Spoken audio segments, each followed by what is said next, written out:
दरअसल उत्तर प्रदेश में प्रवासी मजदूरों को लेकर जिस तरीके से बसों की व्यवस्था कांग्रेस पार्टी कर रही थी, उस पर सियासत अब तेज हो चुकी है। दोबारा से प्रियंका गांधी की तरफ से बसों को रवाना किया गया है उत्तर प्रदेश के लिए।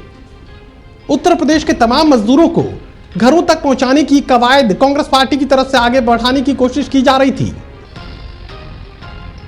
प्रियंका गांधी ने दोबारा भेजी बसें।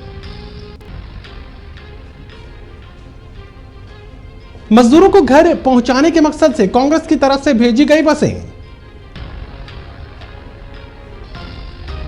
उत्तर प्रदेश सरकार के विवरण मांगे जाने के बाद कांग्रेस ने किया पलटवार। कांग्रेस ने मुख्यमंत्री और एसीएस होम पर लगाए आरोप। कहा, खाली बसों को लखनऊ भेजना समय की बर्बादी।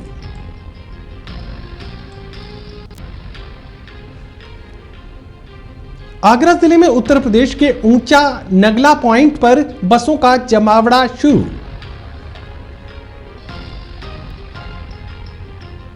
उत्तर प्रदेश सरकार के बसों के विवरण मांगे जाने के बाद कांग्रेस पार्टी ने किया पलटवार।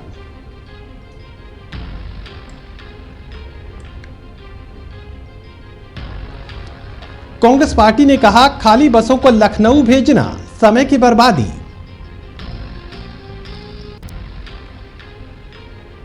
इसी बड़ी खबर पर लखनऊ से मेरे सहयोगी आकाश शेखर शर्मा लाइव कनेक्ट कर रहे हैं। आकाश, क्या ये मान लिया जाए कि प्रवासी मजदूरों को राहत देने के नाम पर भी बड़ी राजनीति लगातार उत्तर प्रदेश में देखने को मिल रही है? एकदम महेश, एकदम सही कह रहे हैं, क्योंकि जिस तरीके से आप देख सकते हैं कि उत्तर प्रदेश में जहां एक तरफ प्रियंका गांधी ने मुख्यमंत्री योगी आदित्यनाथ से अनुमति मांगी थी कि वो 1000 बसें जो है श्रमिकों की जो है पहुंचाने के लिए देना चाहती है प्रदेश सरकार की मदद के लिए। पहले तो इस पर राजनीति हुई, लेकिन आनन फानन में कल इस पर जो है राजीनामा जो है एक अपर मुख्य सचिव गृह की तरफ अवनीश कुमार अवस्थी की तरफ से जारी किया गया और उसमें यह बाकायदे लिखा गया कि वो जो भी अपनी सूची है वो अविलंब जो है सरकार को उपलब्ध कराएं।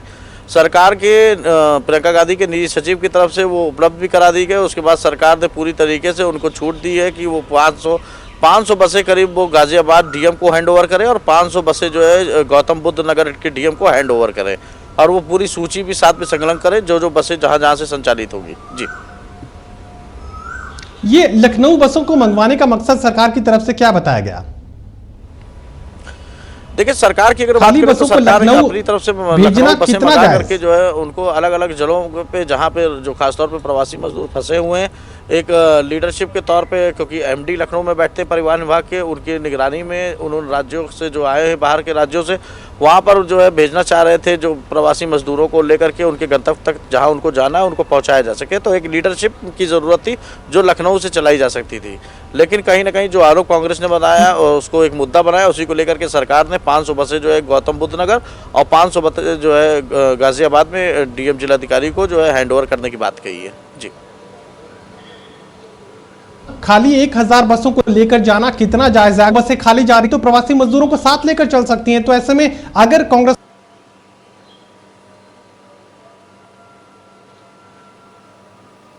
चाहिए तो उसके बाद कहां तक आप मान रहे हैं कि खाली बसों को पहले जहां एमडी बैठते हैं लखनऊ तक वहां तक लेकर जाया जाए और उसके बाद वापस उसी रास्ते पर लौटकर वो?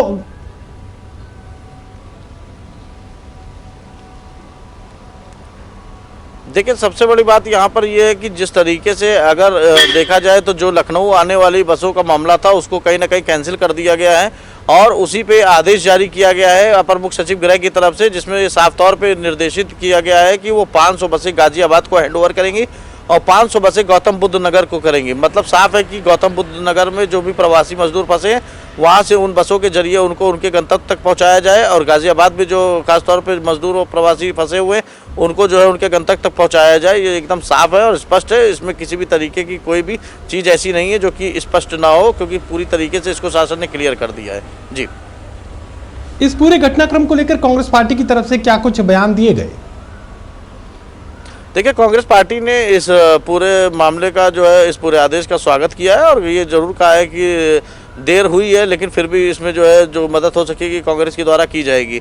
इस पूरे मामले को लेकर के मुद्दा तब बनता जब प्रदेश सरकार उसकी अनुमति न देती और उसके बाद कहीं ना कहीं राजनीति होना शुरू होती। प्रदेश सरकार की तरफ से भी ये बहुत बढ़िया कार्य किया गया कि उनको इस मौके पे आगे बढ़ करके आने के लिए कहा और इसका उन्होंने स्वागत किया और इसके बाद उनको पूरी अनुमति दी और जिसके बाद इनकी बसों को खास तौर पे फिटनेस के साथ में उपलब्ध कराने की बात कही है। आकाश, लगातार हमने देखा कि टीम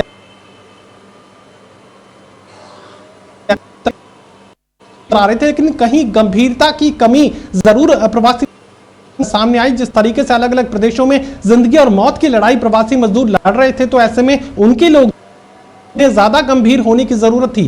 कांग्रेस पार्टी अगर कह रही है कि बसों को भेजने के लिए वो तैयार है, तो उत्तर प्रदेश के तमाम डिपों में बसें खाली खड़ी है, उनका इस्तेमाल किया जा सकता। तो आखिर कांग्रेस पार्टी लेने की जरूरत क्यों उत्तर प्रदेश के मुख्यमंत्री को पड़ती है? देखिए, मैं सबसे बड़ी बात यह है कि यहाँ पर उत्तर प्रदेश की टीम 11 की कमी है। टीम 11 के साथ साथ उन नोडल ऑफिसर्स की कमी है जिनको अलग अलग प्रदेशों का नोडल ऑफिसर बनाया गया था, जिनके ऊपर ये जिम्मेदारी डाली गई थी कि किस तरीके से जो प्रवासी मजदूर हो उनको यहाँ पर लाया जाए। लोगों को फ़ोन नंबर जारी किए गए थे, फ़ोन उनके उठते नहीं थे और जाहिर सी बात है किसी भी एक अधिकारी के लिए कई हज़ार फ़ोन उठा पाना जो है मुमकिन नहीं होता है। तो ऐसे में एक जो शुरुआत की रणनीति जो बनाई गई थी वो पूरी तरीके से फेल थी उत्तर प्रदेश सरकार की। उसके बाद अलग अलग प्रदेश के राज्यों ने, सरकारों ने उत्तर प्रदेश के जितने भी प्रवासी मजदूर थे और बिहार के, उनको अपने हाथ से निकालना शुरू कर दिया और वही भीड़ आ करके जो है बॉर्डरों पे फंसी है और वही अब उत्तर प्रदेश में अपने अपने गाँव में, अपने अपने ग्राम में जाने के लिए जो है उत्सुक है। अब प्रदेश सरकार की तरफ से ये सबसे बड़ी चुनौती है कि ये जरूरी नहीं कि हर डिपो में उतनी बसें उपलब्ध हो जितनी की खासतौर पर लॉकडाउन के टाइम पर लगातार चल रही थी। सबसे बड़ी बात यहाँ पर यह है कि अगर 1000 बसें, खासतौर 500 बसें अगर गाजियाबाद बॉर्डर पे और 500 बसें गौतम बुद्ध नगर पे उपलब्ध होती हैं, जो कांग्रेस की तरफ से उपलब्ध कराई गई हैं, तो ये अपने आप में एक बहुत बड़ा एक एहसान भी होगा कांग्रेस की तरफ से प्रदेश सरकार के ऊपर और एक प्रदेश सरकार की एक सरदर्दी भी खत्म होगी। जो लाखों मजदूर बॉर्डर पे फंसे हुए उनको उनके गंतव्य तक पहुंचाया जा सके।